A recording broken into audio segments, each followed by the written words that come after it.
Solving pair of linear equations graphically. जी हाँ students, class 10th mathematics के a pair of linear equation in 2 variables में हम लोग आज देखने वाले हैं कि कैसे हम एक पेयर ऑफ लीनियर इक्वेशन को ग्राफिकली सॉल्व करते हैं, और साथ साथ बगैर सॉल्व किए हम लीनियर इक्वेशन में कैसे बताएंगे कि उसके कैसे सोल्यूशन है, उस पेयर ऑफ लीनियर इक्वेशन के कैसे सोल्यूशन है। हम लोग NCERT एक्सरसाइज 3.2 के भी कुछ क्वेश्चंस इसी वीडियो ट्यूटोरियल में देखेंगे। तो चलिए शुरू करते हैं।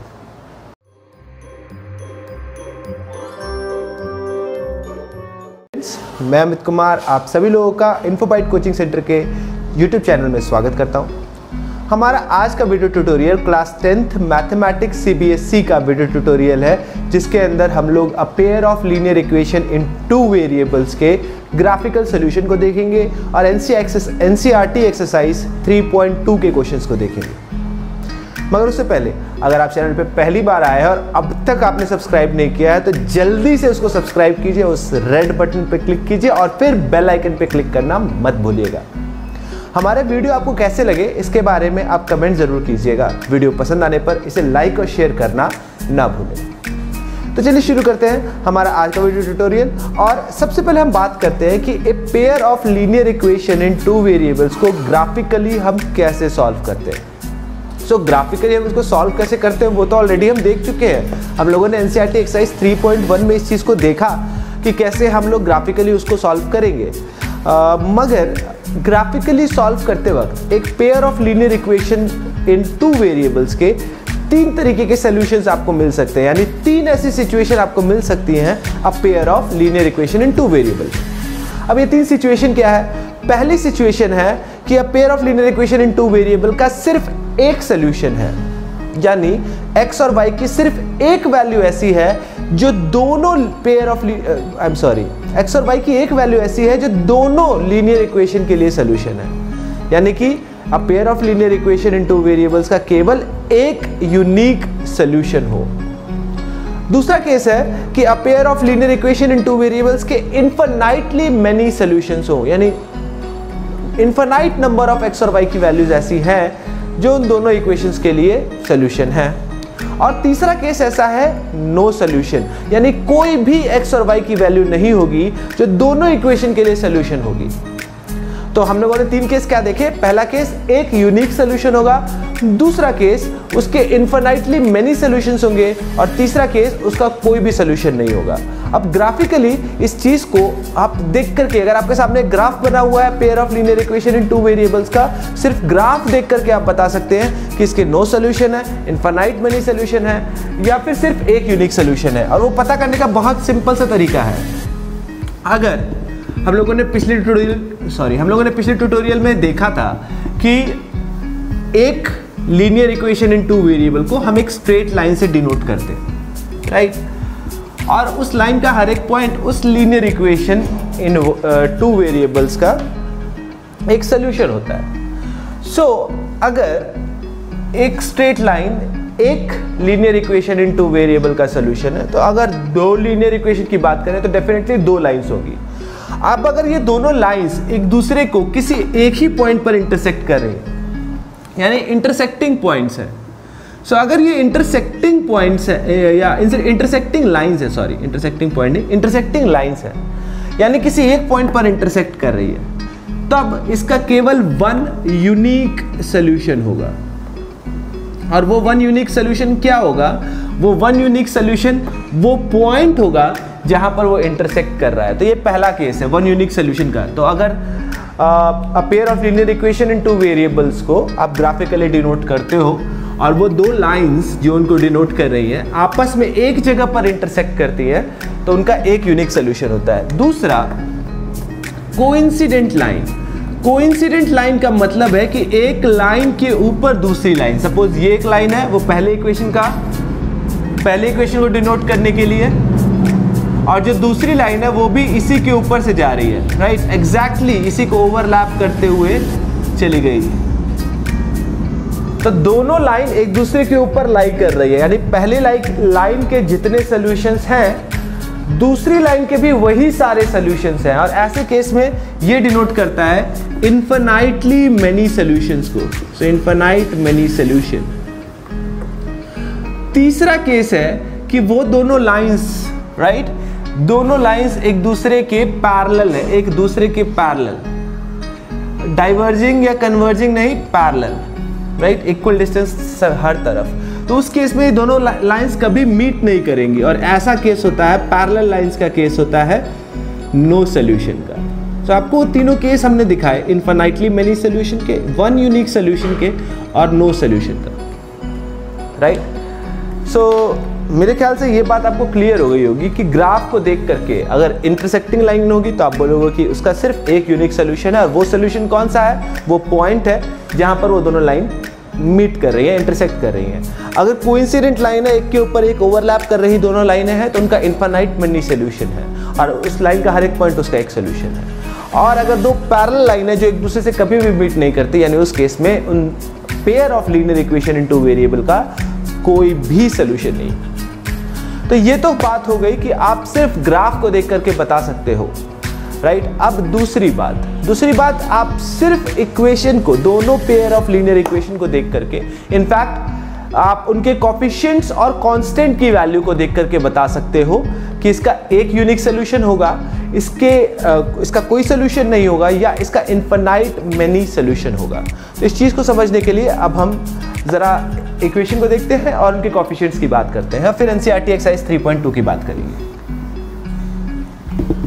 ओके, तो सपोज आपने अगर पिछले वीडियो में देखा होगा तो मैंने आपको एक फॉर्म लिख करके बताया था linear equation in two variable का। वो फॉर्म क्या है, ax plus by plus c is equals to 0। But हम तो पेयर ऑफ लीनियर इक्वेशन की बात कर रहे हैं, राइट। तो अब मैं क्या कर रहा हूं कि जो पहला लीनियर इक्वेशन है उसमें मैं a1 b1 c1 लिख दे रहा हूं, और जो दूसरा लीनियर इक्वेशन होगा उसको मैं लिख दे रहा हूं a2 b2 c2। इससे ये होगा कि जब हम कोफिशिएंट्स की बात करेंगे तो आप कंफ्यूज नहीं होंगे कि किस इक्वेशन की बात कर रहा हूं मैं।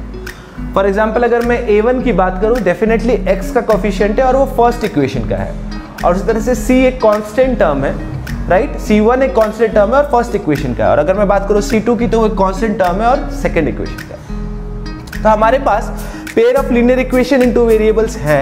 मैंने बताया आपको सिर्फ कोफिशिएंट्स को और कांस्टेंट्स को कंपेयर करके आप पता लगा सकते हो। सबसे पहला तरीका क्या है, आप पहले a1 by a2 को पता करो, a1 by a2।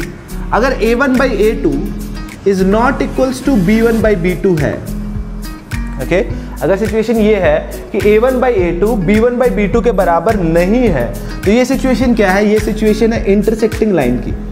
किसकी सिचुएशन है, इंटरसेक्टिंग लाइंस की। सो इंटरसेक्टिंग लाइन से आप क्या समझते हो, इंटरसेक्टिंग लाइंस का मतलब है वन यूनिक सॉल्यूशन।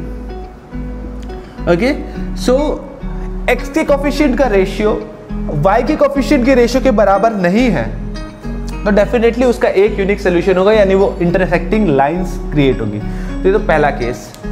दूसरा केस हम देखते हैं इनफिनाइट मेनी सॉल्यूशन का। इनफिनाइट मेनी सॉल्यूशन में x के कोफिशिएंट का रेशियो, y के कोफिशिएंट का रेशियो और कांस्टेंट टर्म का रेशियो सेम होता है।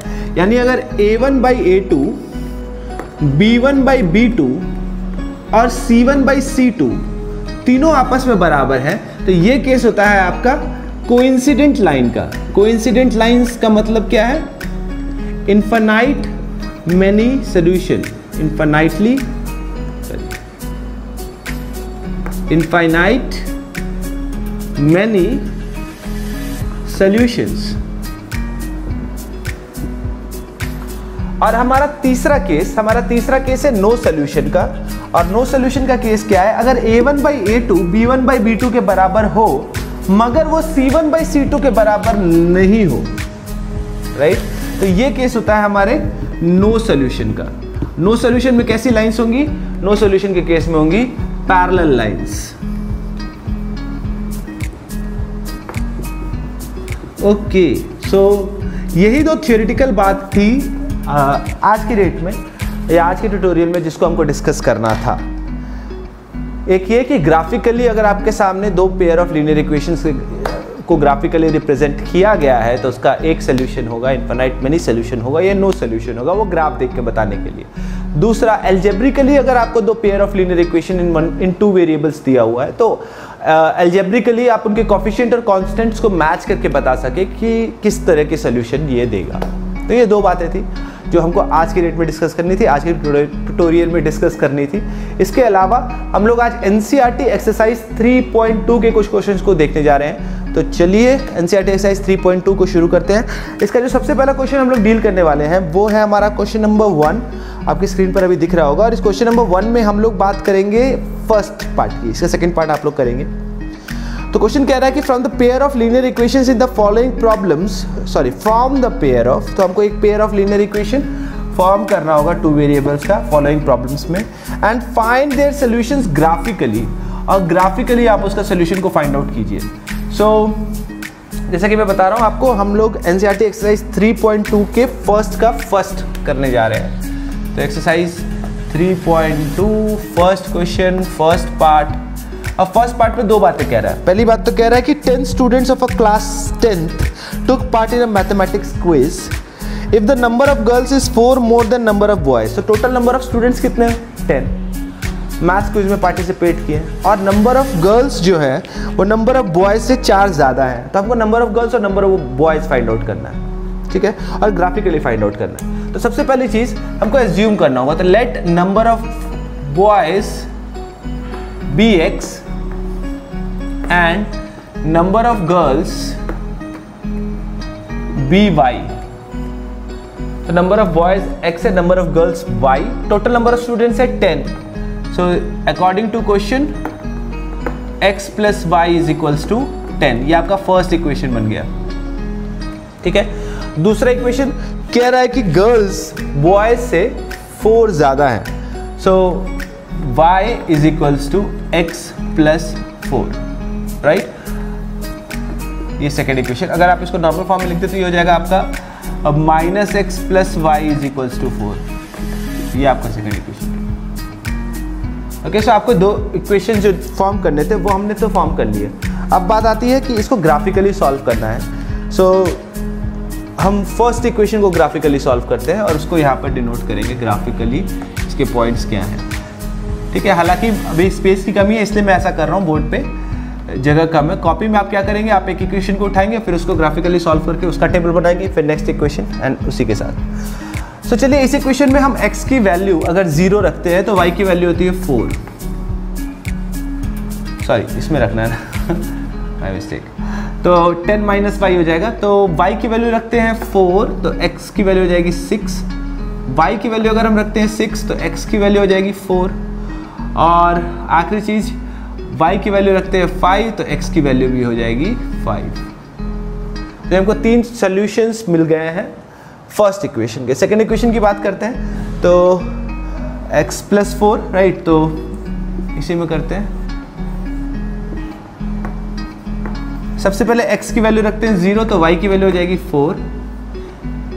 नेक्स्ट है x की वैल्यू रखते हैं -4 तो y की वैल्यू हो जाएगी 0, और थर्ड है x की वैल्यू रखते हैं चलिए -5 तो y की वैल्यू हो जाएगी -1। सो ये आपको दो सॉल्यूशंस मिल रहे हैं, राइट। इन दो सॉल्यूशंस को जब आप सॉल्व करेंगे, इन दो सॉल्यूशंस को ग्राफिकली जब प्लॉट करेंगे तो उसके बाद आपको देखना है कि वो कहाँ इंटरसेक्ट कर रहा है। अगर वो कोइंसिडेंट हो रहा है तो इसके इनफाइनाइट मैनी सॉल्यूशंस होंगे, बट इस केस में मेरे ख्याल से कोइंसिडेंट नहीं करेगा, वो आपको इंटरसेक्ट करेगा। तो जहाँ पे इंटरसेक्ट कर रहा है, जिस पॉइंट पे इंटरसेक्ट कर रहा है, वो वैल्यू, उस पॉइंट की x की वैल्यू और उस पॉइंट की y की वैल्यू, ठीक है, उस पॉइंट का अब्सीसा और उस पॉइंट का ऑर्डिनेट ही आपका सॉल्यूशन होगा, ठीक है। तो ये तो आपका फर्स्ट क्वेश्चन का फर्स्ट पार्ट है। सेकंड क्वेश्चन की बात करते हैं कि सेकंड क्वेश्चन कह रहा है on computing the ratios of a1/a2 b1/b2 and c1/c2 find out whether the lines representing the following pairs of linear equations intersect at a point are parallel और coincident. तो हमको बस a1 और a2 b1/b2 c1/c2 की value के हिसाब से हमको बताना है कि इस केस में, नीचे दिए गए केस में जो लाइंस बनेगी वो इंटरसेक्ट करेंगी, कोइंसिडेंट होंगी या पैरेलल लाइंस होंगी, राइट। तो बहुत सिंपली हम रेशियो के हिसाब से जो कंडीशन मैंने आपको बताया था बस उसी को मैच करना होगा। सो हम रेशियो की बात करते हैं। हम सेकंड क्वेश्चन के थर्ड पार्ट को करते हैं। तो सेकंड का थर्ड इक्वेशन है आपका 6x minus 3y plus 10 is equals to 0 and इसी का सेकंड है 2x minus y plus 9 is equals to 0, right. तो चलिए a1/a2 की वैल्यू निकालते हैं। a1/a2 है आपका 6/2 या फिर आपका 3। b1/b2 की अगर मैं बात करूं तो ये आ रहा है आपका -3/-1 यानी कि ये भी आपका आ रहा है 3। और c1/c2 की अगर बात करें तो ये आ रहा है आपका 10/9 यानी 10/9। ओके, सो आपके रेशियो का कंडीशन क्या है कि a1/a2 b1/b2 के तो बराबर है मगर वो c1/c2 के बराबर नहीं है। तो ऐसे केस में नो सॉल्यूशन होगा और कौन सी लाइन होगी? Parallel lines. ओके, जो नेक्स्ट क्वेश्चन हम लोग देखने जा रहे हैं वो है क्वेश्चन नंबर थर्ड का कौन सा पार्ट? थर्ड का fifth part. Question number third का fifth part. On comparing the ratio find out whether the following pair of linear equations are consistent और इनकंसिस्टेंट। अब यहाँ पे दो टर्म यूज किया गया है, कंसिस्टेंट और इनकंसिस्टेंट। एक्चुअली बुक में इन दोनों टर्म्स का जिक्र एग्जाम्पल में किया गया है और टेबल के थ्रू बताया गया है। कंसिस्टेंट क्या होता है? कंसिस्टेंट अगर या तो उसका एक यूनिक सोल्यूशन हो तो वो कंसिस्टेंट माना जाएगा, या फिर उसके इन्फिनाइट मेनी सोल्यूशन हो तो वो कंसिस्टेंट माना जाएगा। मगर अगर उसका कोई भी सोल्यूशन नहीं है तो उसको हम इनकंसिस्टेंट मानते हैं, राइट। ओके, तो अभी यहाँ पर आपको थर्ड का फिफ्थ कर रहे हैं हम लोग। अगेन हमको कंसिस्टेंट इनकंसिस्टेंट बस इसी में रिप्लाई करना है, हमको किस तरह की लाइंस होंगी वो नहीं बताना। हाँ, कंसिस्टेंट है कि नहीं ये बताने के लिए आप ये बता रहे हो कि किस तरह की लाइन हो तो चलेगा, बट फाइनल आंसर में आपको बताना पड़ेगा कि वो कंसिस्टेंट है या इनकंसिस्टेंट है। तो चलिए थर्ड का फिफ्थ की बात करते हैं। तो थर्ड क्वेश्चन के फिफ्थ में है 4/3x plus 2y is equals to 8 and दूसरा है 2x plus 3y is equals to 12।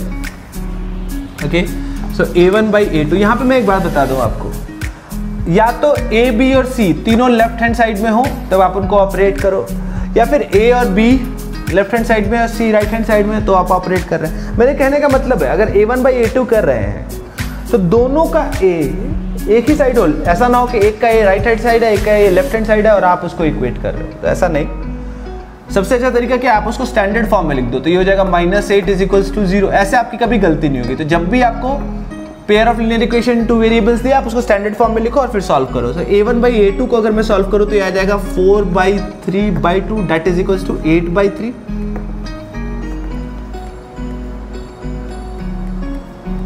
Sorry my mistake, 4/3/2 तो ये हो जाएगा by 2/1। इसको आप सॉल्व करोगे तो हो जाएगा 4/6। 2/1 ऊपर जाएगा, 1/2 से मल्टीप्लाई होगा 4/3, 4/6 और 2 2 4, 2 3 6 यानी 2/3।